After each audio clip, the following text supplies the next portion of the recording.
Hi, welcome to the physics side. This is Neha Dashora. Hello everyone, आज की video में हम coherent addition of waves के लिए डेरिवेशन करेंगे. So let us begin. जैसे कि आपको पता है लास्ट वीडियो में जब condition for destructive and constructive interference derive किया था तो उसमें हमने specific values of path difference and phase difference से एग्जाम्पल से फिर एक जनरल एक्सप्रेशन या जनरल रूल डिफाइन किया था, डिराइव किया था.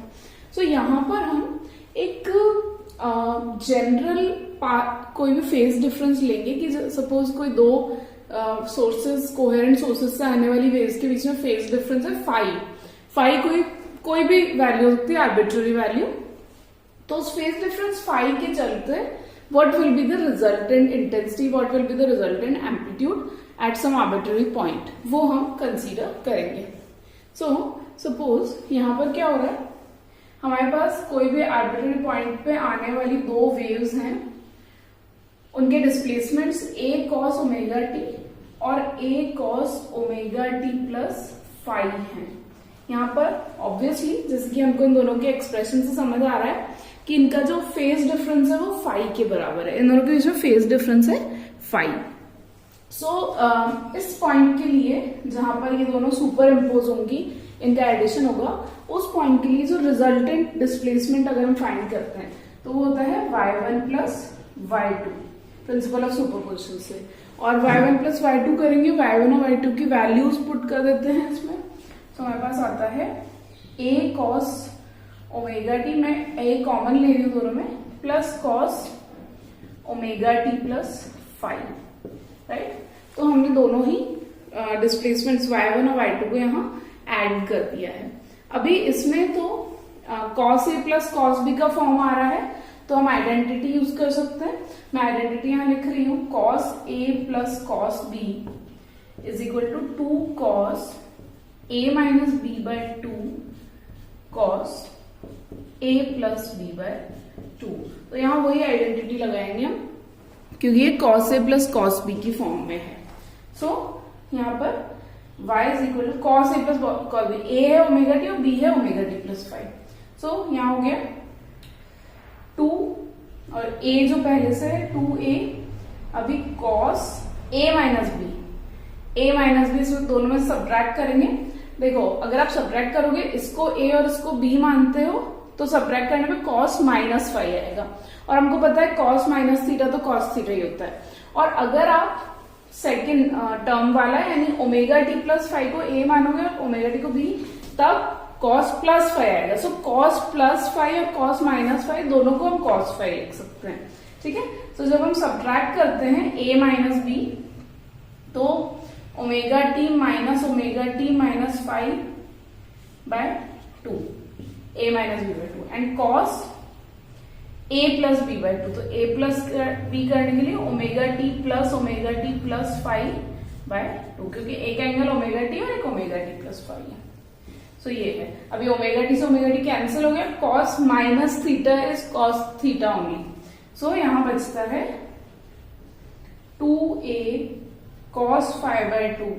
जैसे कि मैंने बोला cos माइनस थीटा को cos थीटा लिख सकते हो, cos minus 5 by 2 cos 5 by 2 हो गया. और यहाँ हो गया cos 2 omega T plus 5 by 2. तो मैं इसको ऐसे लिख रही हूँ, cos 2 omega T plus 5 whole upon 2. अभी हम इस 2 को सेपरेटली दोनों डिनोमिनेटर 2 को सेपरेटली दोनों टर्म्स के साथ अगर सॉल्व करेंगे तो फर्स्ट टर्म में 2 कैंसिल हो जाएगा. हमारे पास आता है 2a cos 5 बाय 2, ये तो एज इट इज रहेगा, ये एज इट इज रहेगा. और साथ में cos omega T plus 5 by 2. Right, so ये हमको मिलता है resultant displacement 2a cos 5 by 2 cos omega T plus 5 by 2. तो ऑब्वियसली यहाँ पर पूरा जो टाइम डिपेंडेंट टर्म है cos omega T plus 5 by 2 वो फेज को बता रहा है. तो हम क्या देखते हैं कि जो रिजल्टेंट वेव मिली है हमको, उसका फेज एंगल 5 बाय 2 है. मतलब कि इन दोनों के फेज डिफरेंस, दोनों जो सुपर इम्पोजिंग वेव्स थे उनका फेज डिफरेंस 5 था और रिजल्टेंट वेव का फेज एंगल इन दोनों वेव्स के फेज डिफरेंस का हाफ है, 5 बाय 2 है. दूसरी चीज जो हमको देखने को मिलती है कि जो टाइम इंडिपेंडेंट टर्म है, टाइम इंडिपेंडेंट टर्म हमेशा एम्पलीट्यूड को बताती है। तो इसका एम्पलीट्यूड है 2a cos phi by 2 और ये फेज वाली टर्म है। तो हमको एम्पलीट्यूड क्या मिला, अगर सुपर इम्पोजिंग वेव का एम्पलीट्यूड a है तो रिजल्टेंट सुपरपोजिशन का रिजल्टेंट वेव का amplitude 2a cos phi by 2 होगा, ये हमें मिलता है। सो ये आपको याद रखने की बात है या ध्यान रखने की बात है कि जब भी वेव में टाइम डिपेंडेंट टर्म नहीं है तो वो एम्पलीट्यूड को ही रिप्रेजेंट करेगी, चाहे ये कॉस फंक्शन है। लेकिन फिर भी आपको ये नहीं समझना है कि अगर कॉस फंक्शन है तो वो फेज वाला ही होगा, इसमें t नहीं है, ये कहीं से भी टाइम पे डिपेंड नहीं कर रहा है, इसलिए ये फेज को रिप्रेजेंट नहीं करेगा, ये एम्पलीट्यूड का ही पार्ट है पूरा, चाहे वो कॉस है तो भी, है ना, क्योंकि फाई तो कांस्टेंट है और ये टाइम पे डिपेंड नहीं कर रहा है। ऑन द अदर हैंड जिस टर्म में टाइम आ रहा है, जो टाइम डिपेंडेंट टर्म है वो फेज के लिए होगी।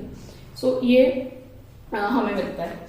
और जैसे कि हमको पता है रिजल्टेंट वेव की इंटेंसिटी जो होती है रिजल्टेंट वेव के एम्पलीट्यूड का स्क्वायर होती है, हम पहले भी यूज कर चुके हैं, पिछले वीडियो में भी मैंने आपको बताया था। सो सेम लॉजिक से यहाँ पर एम्पलीट्यूड का स्क्वायर यानी 4a square cos square phi by 2, और a स्क्वायर तो हमको पता है, दोनों सुपर इम्पोजिंग वेव की इंटेंसिटी भी है, तो आई नॉट जिसको कहते हैं, तो ये हो जाएगा 4i0 cos square phi by 2। ये हमें रिजल्टेंट इंटेंसिटी मिलती है। आई नॉट सुपर इम्पोजिंग वेव की इंटेंसिटी थी, तो रिजल्टेंट की इंटेंसिटी उसका 4 cos square phi by 2 times हो जाती है। अब ये जो हमको फॉर्मूला मिला है ना, ये वाला पूरा डिस्प्लेसमेंट का 2a cos phi by 2 cos omega t plus phi by 2 वाला, ये this one. So this is the general formula. मैं एक बार इसको साइड में लिख देती हूँ वापस से, जस्ट अ सेकेंड। तो ये रिजल्टेंट वेव के डिस्प्लेसमेंट को रिप्रेजेंट कर रहा है, ठीक है।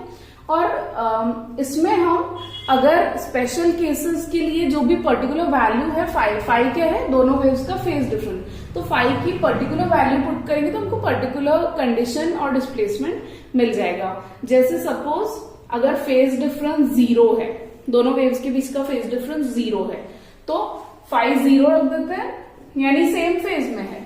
फेज डिफरेंस 0 होने का मतलब है कि दोनों वेव्स सेम फेज में, तो सेम फेज की कंडीशन हमको पता है फाई 0 होता है, और हम उसके लिए कंस्ट्रक्टिव इंटरफेरेंस होता है, ये हम डिराइव भी कर चुके हैं पिछले वीडियो में, लेकिन यहाँ से चेक करके देखते हैं कि क्या सेम रिजल्ट आता है। तो फाई को मैंने 0 रखा, उस केस में y हो जाएगा 2a cos फाई 0 होने से cos 0 और cos ओमेगा टी प्लस 0 भी cos ओमेगा टी, और आपको पता है cos 0 1 होता है, तो 2a cos ओमेगा टी, और यही तो कंस्ट्रक्टिव इंटरफेरेंस का रिजल्टेंट डिस्प्लेसमेंट होता है, डबल द एम्पलीट्यूड और फेज रिमेन सेम, तो हमको रिजल्ट मिलता है। अभी इसको चेक करते हैं फाई इज इक्वल टू पाई के लिए। पाई का मतलब होता है 180 डिग्री का फेज डिफरेंस, तो आपको पता ही है y हो जाएगा 2a cos पाई बाय 2, क्योंकि फाई को हमने पाई लिया है 180 डिग्री का फेज डिफरेंस इसलिए, और ये भी हो जाएगा cos omega T plus pi by 2। लेकिन जैसे कि हम जानते हैं cos पाई बाय 2 इज 0, तो हमें रिजल्टेंट डिस्प्लेसमेंट 0 मिलता है, इसका मतलब डिस्ट्रक्टिव इंटरफेरेंस। तो वही चीज हो गई, जब फेज डिफरेंस 0 होता है तब constructive interference, phase difference 180 degree होता है तो डिस्ट्रक्टिव इंटरफेरेंस। तो इस जनरल फॉर्मूले का यूज करके हम स्पेशल केसेस के लिए भी रिजल्टेंट डिस्प्लेसमेट या रिजल्टेंट वेव का नेचर फाइंड कर सकते हैं, इसलिए ये फॉर्मूला उसके लिए भी वैलिड है। So this is all about coherent addition of waves का general formula. That's all for today. Thank you Thank you for watching. Please don't forget to subscribe.